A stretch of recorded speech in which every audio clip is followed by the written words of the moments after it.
नमस्ते साथीहरू, आज हामी सिआइटी है citizen investment citizen investment trust नागरिक लगानी कोषमा हामीले कसरी आफ्नो online user name password create गर्न सक्छौँ है।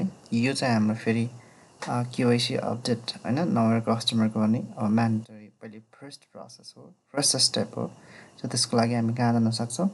सो उसको सिआइटी नागरिक लगानी कोषको आफ्नो वेबसाइटमा जान सक्छौँ। त्यसपछि हामी ई सर्भिसेसमा क्लिक गर्नुहोस् होइन।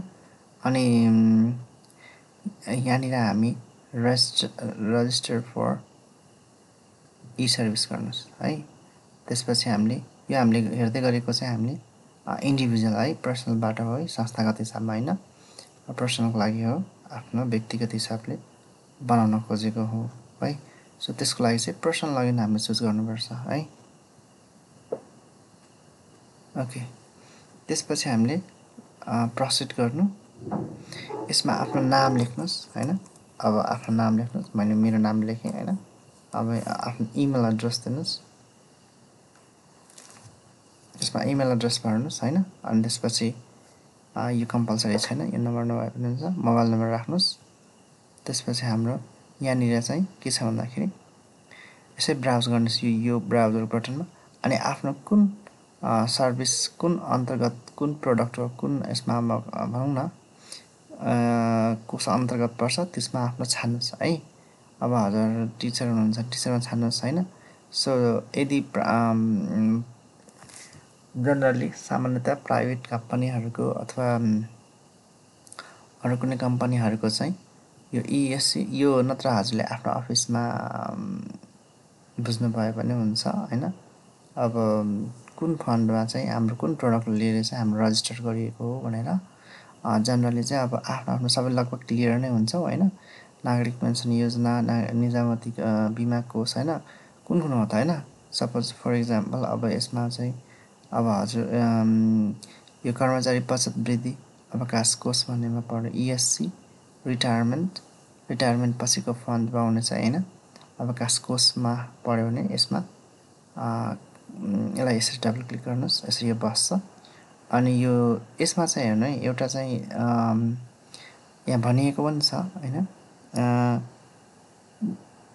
ओल्डले चाहिँ हाम्रो उहाँनिर के गर्नुपर्छ, यहाँनिर के भनेको छ भन्दाखेरि सर्च बक्समा भनेको छ यसको स्किम कार्यक्रम चाहिँ कुनको हो होइन। यो सर्च गर्नुभयो, यो चाहिँ कुन कार्यक्रम अन्तर्गत तपाईँको सिआइटीमा रकम जम्मा भइरहेको छ भन्ने कुरा हो भने। अनि यसमा चाहिँ ओल्ड एनएलके भनेको चाहिँ नम्बर अल्फाबेट नभएको परिचय पत्र नम्बर वा न्यू एनएलके नम्बर अल्फाबेट परिचय नम्बर टाइप गर्नुहोस् भने तपाईँको परिचय पत्रको नम्बर आइदर नम्बर मात्रै हुन्छ अर कम्बिनेसन अफ यस्तो हुनसक्छ। जस्तो यो नम्बर पनि छ, यहाँ अल्फाबेट पनि छ होइन, 001 भनेर आएको छ। सो 001बाट सुरु हुन्छ भने यता राख्नुहोस्। अब तपाईँको यो 659 जस्तोबाट सुरु हुन्छ भने चाहिँ त्यो राख्नुहोस् है। अब यो स्याम्पलमा देखिएको अनुसार चाहिँ 001बाट छ। सो उहाँले त्यो आइडी नागरिक लगानी कोष भन्ने यहाँ परिचय पत्र नम्बर जुन आइडी छ त्यो उहाँले फुल यहाँ भर्नुपर्ने हुन्छ। यो चाहिँ अलरेडी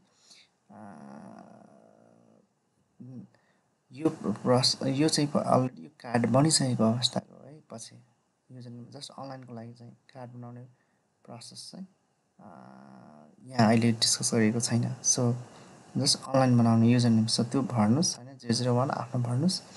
अनि बुवाको नाम लेख्नुहोस्, मम्मी आमाको नाम लेख्नुहोस्, हजुरबुवाको नाम लेख्नुहोस्, आफ्नो कुन जेन्डर हो त्यो जेन्डर भर्नुहोस् होइन।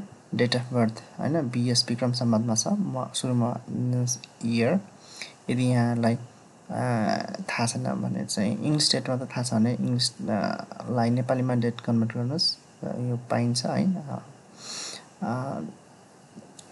प्यान नम्बर लेख्नुहोस् होइन। अनि नागरिकताको नम्बर लेख्नुहोस्, आइडी कुन जिल्लाको हो होइन। अब आफ्नो प्रदेशअनुसार चाहिँ अब कुन प्रदेशमा पर्नुहुन्छ होइन, पहिले त प्रदेश छान्नुहोस् होइन यसरी। अब होइन त्यसपछि उसको स्टेट आइहाल्छ, यो कुन जिल्ला आयो होइन, सिटिजनसिप कहाँबाट जारी गरिएको हो होइन। अब सोलुखुम्बुबाट भने सोलुखुम्बुबाट गर्नुहोस्, आफै यहाँनिर प्रदेश आउँछ, ठेगाना लेख्नुहोस् र यसमा चाहिँ हामीले सिआइटीको स्क्यान कपी बोथ साइडमा राख्दैछु भनेर राख्नुहोस्। अनि यसमा चाहिँ अब सिआइटी नै स्क्यान कपी भनेर राख्नु न होइन, स्क्यान कपी बोथ भनेर टाइटल मात्र दिनुहोस् बोथ है, बोथ साइड स्क्यान कपी, यो आफ्नो नाम दिनुहोस् न जस चिनिने। हामीले अपलोड गर्दै गर्दाखेरि चाहिँ त्यो फाइल चाहिँ 1 MB भन्दा सानो हुनुपर्छ यो फाइलको। यहाँनिर यो फाइल भनेको चाहिँ हाम्रो दुइटै साइडको स्क्यान भएको चाहिँ सिआइटी हुनुपर्नेछ, जुन चाहिँ जेपिइजी फर्मेट जेपिइजी फर्मेट अथवा पिएनजी फर्मेटमा हुनुपर्ने छ है।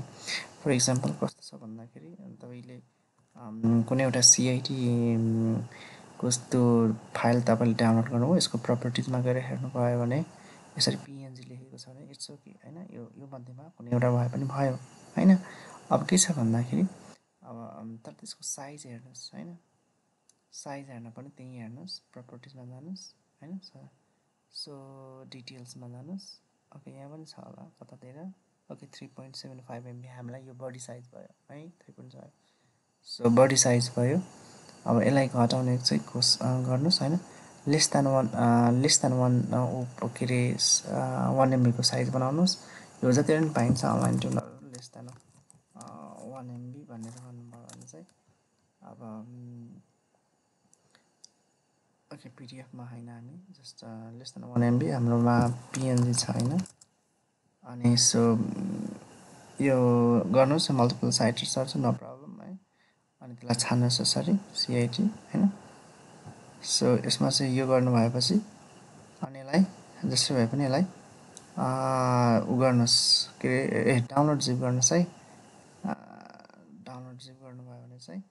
तर कुरा के छ भन्दाखेरि अब अलिकति थोरै त्यस्तो धेरै कन्फ्युजन हुनु परेन।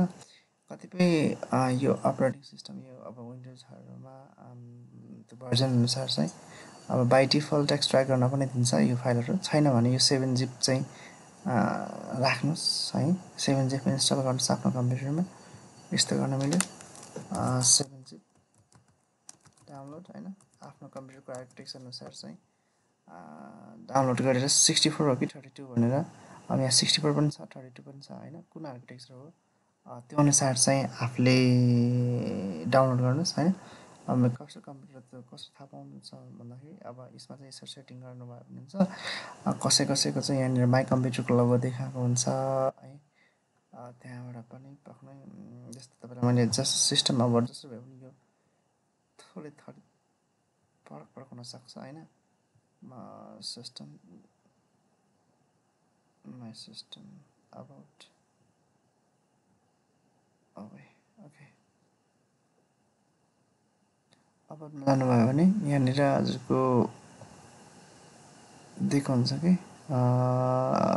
ओके 64 बेस्ट प्रोसेसर छ भने अब जनरली लेटेस्ट सबै 64 कै हुन्छ। अब त्यसमा त्यस्तो डाउट छ भने चाहिँ मैले यो डाउनलोड गर्नु पऱ्यो होइन, यो डाउनलोड गर्नुभयो भने अनि त्यहाँ यो डाउनलोड गर्नुहोस् अनि सिम्पल यसलाई इन्स्टल गरिदिनुहोस्, यसलाई डबल क्लिक गर्नुहोस्, यो रन हुन थाल्छ।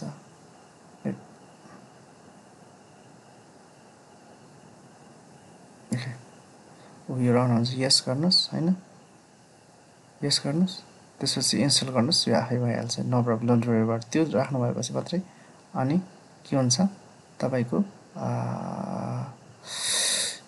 यो अप्सन देखाउँछ भन्न खोजेको। जस्तो यो फाइल चाहिँ उसले के गरिदियो, मैले अहिले डिलिट गरेँ, यो फाइल त अब हामीले एक्सट्र्याक्ट गर्नुपर्ने हुन्छ किनकि हामीलाई त इमेज मात्रै चाहिएको छ। यसपछि यहाँ एक्सट्र्याक्ट हेयर भनेको यही ठाउँमा मलाई एक्सट्र्याक्ट गरिदिनु भने यसले यसरी एक्सट्र्याक्ट गरिदिन्छ।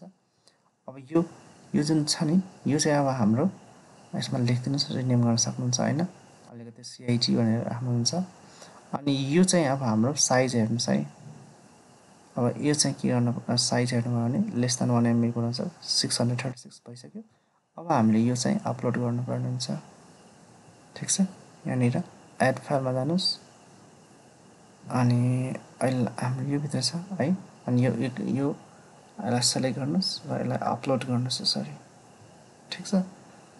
अनि ओके डन भनेको छैन, यो अघि टर्म्समा गर्नु र सबमिट गर्नु। यसो गर्नुभयो भने चाहिँ तपाईँलाई इमेल मार्फत र एसएमएस मार्फत युजर नेम पासवर्ड आएको हुन्छ त्यसलाई अब पहिलो पटक चाहिँ चेन्ज गर्नुपर्ने पर्छ it's okay no problem change गरिदिनुहोस् हैन सो डिफल्ट युजर नेम एउटा पासवर्ड युजर नेम पासवर्ड चाहिँ एउटा इमेल मार्फत र एसएमएस मार्फत आउँछ यसरी आएको इमेल अथवा पासवर्ड चाहिँ हजुरले